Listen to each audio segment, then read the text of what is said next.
दोस्तों, किसी भी देश को आगे बढ़ाने के लिए एनर्जी चाहिए और इस एनर्जी का सबसे बड़ा स्रोत है कच्चा तेल और नेचुरल गैस। समंदर के बीच बने तेल के कुएं से इसे जमीन तक लाना एक बहुत बड़ा काम होता है। अगर सिर्फ पानी के जहाजों पर निर्भर रहेंगे तो वो बहुत धीमा और महंगा तरीका हो जाएगा। इसलिए इंजीनियर्स ने समंदर के तल पर पाइपलाइन बिछाने का उपाय निकाला। भारत ने इस फील्ड में बहुत बड़ा विकास किया है।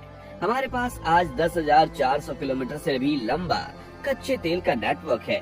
ये पाइपलाइन किसी हाईवे की तरह काम करती है, जहां लाखों बैरल तेल बिना किसी ट्रैफिक और बिना किसी देरी के चुपचाप रिफाइनरी तक पहुंचता है।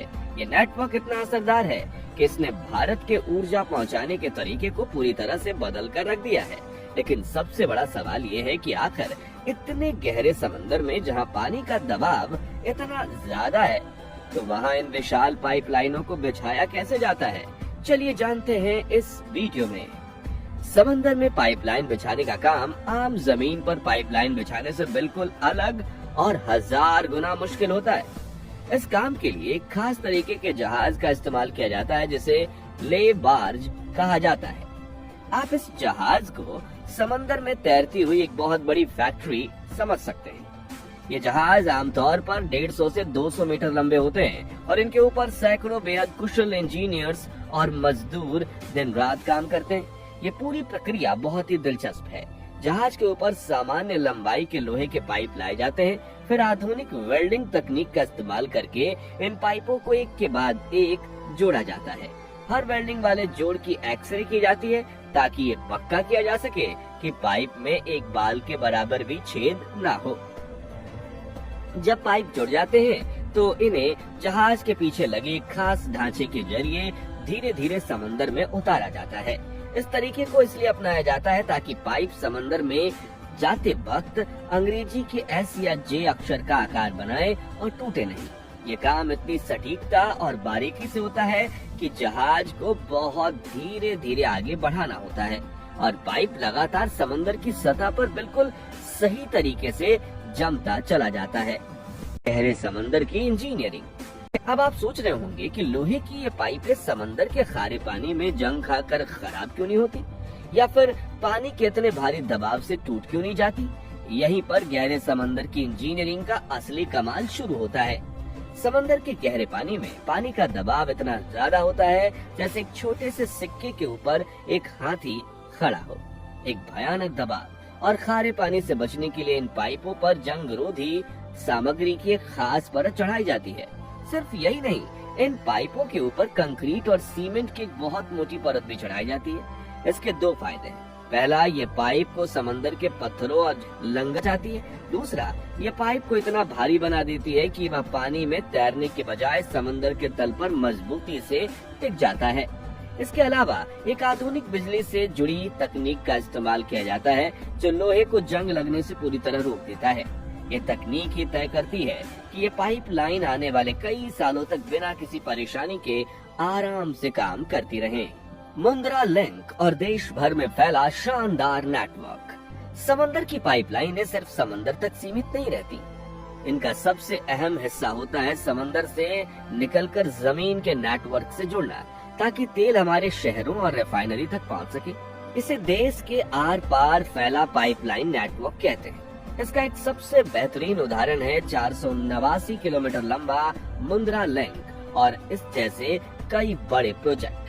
गुजरात के मुंद्रा तट पर जो कच्चे तेल के विशाल टर्मिनल है, वहाँ समंदर से आने वाली पाइपलाइनें जमीन के नेटवर्क से मिलती हैं। ये 489 किलोमीटर की पाइपलाइन किसी भी आम पाइपलाइन से बहुत अलग है।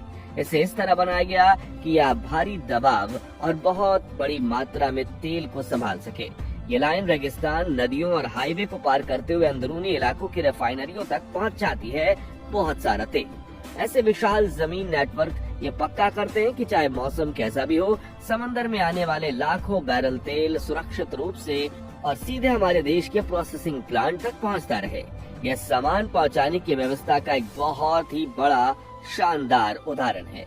अब एक आखिरी लेकिन सबसे जरूरी सवाल, समंदर के इतने अंदर इन पाइपलाइनों की देखभाल कैसे होती है और क्या इससे समुद्री जीव जंतुओं को कोई नुकसान होता है?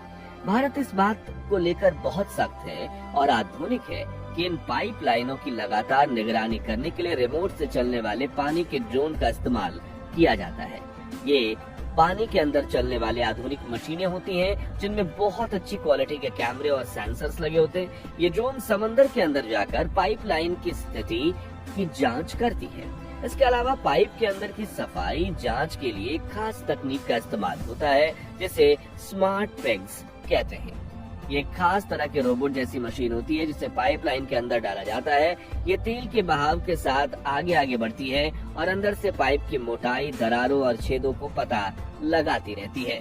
सुरक्षा के नियम इतने कड़े रखे जाते हैं कि हमारा समुद्री पर्यावरण यानी मछलियाँ, मूंगे की चट्टानें और समुद्री पौधे बिल्कुल सुरक्षित रहें। एक तरह से इंजीनियर्स इस बात का पूरा ध्यान रखते हैं कि तकनीक और प्रकृति के बीच एक संतुलन बना रहे।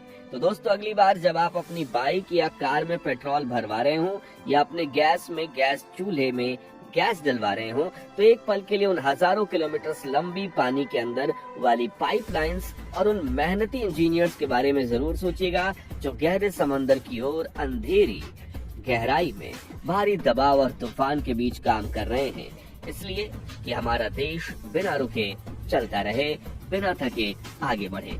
ये अरब सागर की लहरों से लेकर केजी बेसिन की गहराइयों तक 10,400 किलोमीटर से भी ज्यादा में फैला हुआ है।